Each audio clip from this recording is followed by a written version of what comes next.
Greeting everyone, my name is Richard Sutejo, PhD. I am in the study program of biomedicine, study in the various fields of biology, physics, and food technology. So we need to remember, biomedicine is the spearhead of all human care, health, and wellness. See you. With Omics, expand the horizons. Halo teman-teman, selamat pagi. Ketemu lagi dengan saya, Doc Richard, dalam acara Doc Richard di Omics Science. With Omics, let's expand the horizon. Nah, kali ini mau bahas apa ya? Mari kita bahas tentang social distancing. Nah, apa itu social distancing? Social distancing itu adalah pada saat kita dianjurkan untuk menjaga jarak dari kurang lebih 1,5 sampai 2 meter.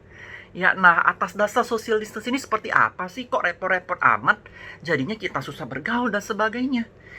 Nah, dasar dari social distancing nanti akan dibantu oleh si Cimit dan si Cimot, teman kita. Nah, social distancing ini, kalau kita normalnya kita berbicara seperti ini, nah, pada saat jarak dekat seperti ini, yang terjadi adalah ada percikan-percikan halus yang namanya droplet yang biasanya terjadi pada saat kita batuk atau bersin. Nah, pada saat itu terjadi, lawan bicara kita bisa terkena, bisa tertular. Nah, tujuan dari social distancing adalah kita menambah jarak, sehingga pada saat si Cimit atau si Cimot batuk misalnya, atau haci, nah, droplet yang lebih besar ukurannya atau lebih berat, dia akan jatuh ke tanah. Nah, pada saat jatuh ke tanah, asumsinya adalah kedua lawan bicara ini tidak akan terkena. Nah, ini ada problem nih teman-teman. Social distancing ini peraturannya diterapkan dengan asumsi kedua lawan bicara ini diam, tidak bergerak, dan tidak ada arus angin. Nah, tapi pada kenyataannya teman-teman, ada hal-hal lain yang menyebabkan social distancing ini menjadi tidak relevan lagi. Ini menurut saya. Nah, alasan dari tidak efektifnya social distancing ini ada 3. Yang pertama itu microdroplets. Microdroplet adalah partikel-partikel kecil yang dikeluarkan pada saat kita batuk, bersin, atau berkomunikasi atau kita menghela nafas. Jadi ukuran partikelnya itu jauh lebih kecil, dan dia bisa terbang dalam jarak yang lebih jauh. Dan lebih kecil lagi namanya aerosol. Nah, itu ditemukan virus ada dalam partikel-partikel yang lebih kecil tersebut. Nah, jarak terbang dari microdroplet ini juga lebih kecil. Nah, pada saat lebih kecil, otomatis terbangnya lebih jauh dan lawan bicara juga terkena. Dan itu menurut penelitian itu bisa sampai 6 meter.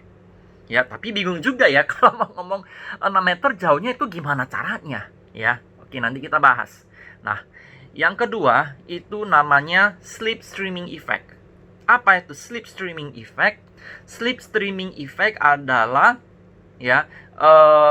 arus angin yang terjadi ketika satu orang bergerak. Jadi pada saat orang ini bergerak, ini ada arus angin yang membelakangi. Nah, ini menyebabkan percepatan gerak partikel nih teman-teman, set gitu. Nah, bayangkan kalau si Cimot berlari, si Cimit di belakang. Apa yang terjadi apabila si Cimit batuk, si Cimot juga akan menghirup partikel-partikel mikrodroplet ataupun droplet. Karena Cimit bergerak, jadi aliran anginnya akan lebih kencang ke belakang, jadi ini akan terkena meskipun pada jarak yang lebih jauh. Makanya untuk orang yang berjalan itu dianjurkan 5 meter. Kalau untuk berlari ini harus lebih jauh lagi. Ini menurut penelitian jarak amannya harus 10 meter. Ini karena sleep streaming effect. Ya, nah kalau mau amannya, ya kalau misalnya kita lagi jogging, kita namanya parallel running atau lari secara sejajar seperti ini. Ya, cek cek cek cek cek cek cek cek cek cek.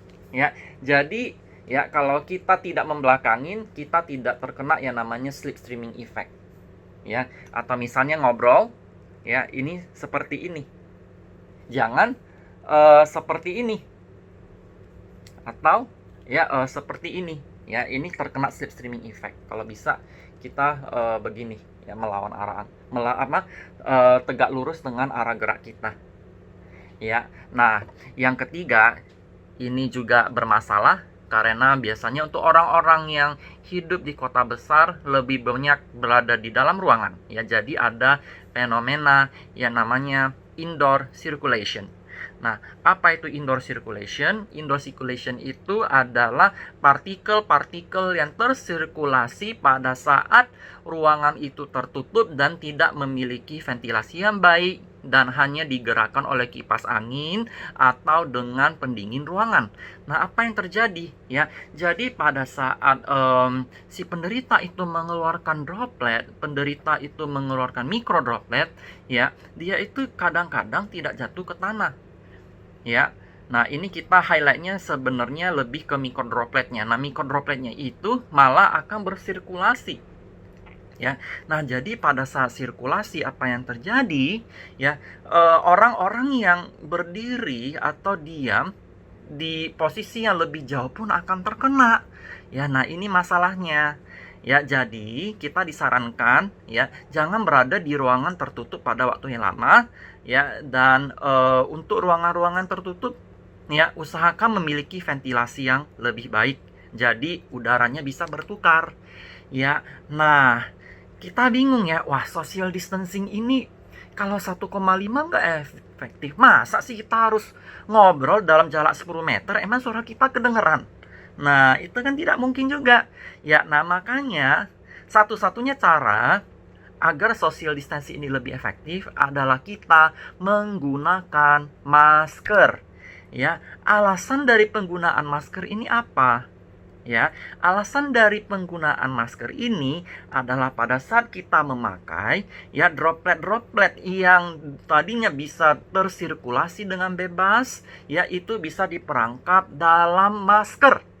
Ya, bisa tertahan dalam masker. Nah, makanya kalau kita lihat masker yang memenuhi syarat dalam video saya sebelumnya, di dalam itu ya biasanya adalah lapisan yang sangat menyerap air dan sangat menarik air. Jadi pada saat kita berbicara bersin batuk, ya itu langsung diserap dan terperangkap di dalam. Tidak keburu sampai muter-muter. Ya. Nah, ya, ini juga ada pertanyaan, aduh repot masih social distancing, sampai kapan sih kita begini terus? Nah, ini nih, kalau misalnya grafik ini semakin naik, ya, maka pembatasan sosial besar-besaran atau PSBB ini akan diterapkan terus, diperpanjang terus-menerus teman-teman, sampai pada saat, ya, kurva itu sudah cenderung mendatar, nah, ini baru mulai diperlunak. Selama kita semua masih belum punya disiplin untuk menjaga jarak, selama kita masih cuek, selama kita masih tidak mematuhi peraturan pemerintah, selama kita masih egois, ya nggak selesai-selesai. Mau sampai kapan teman-teman? Saya aja sudah bosen banget nih di rumah terus. Tapi apa boleh buat? Ya, kita ingin menekan penularan, kita ingin agar cepat-cepat ya bisa seperti dulu lagi, seperti saat sebelum pandemi. Nah, kalau Anda juga bosen, kalau teman-teman juga merasa nggak betah, gerah dan sebagainya, nah teman-teman mari kita berpartisipasi menyukseskan program PSBB.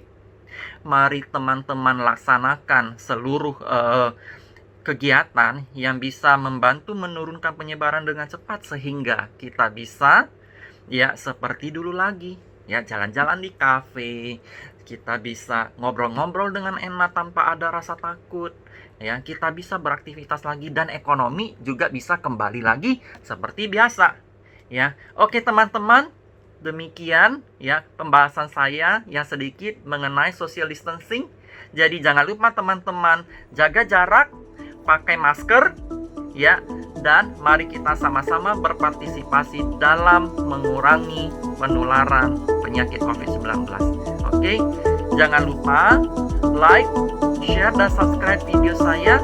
Sampai ketemu lagi dengan saya, Dok Richard, dalam acara Dok Richard di Omics Science with Omics Expand the Horizon. Sampai ketemu lagi di video saya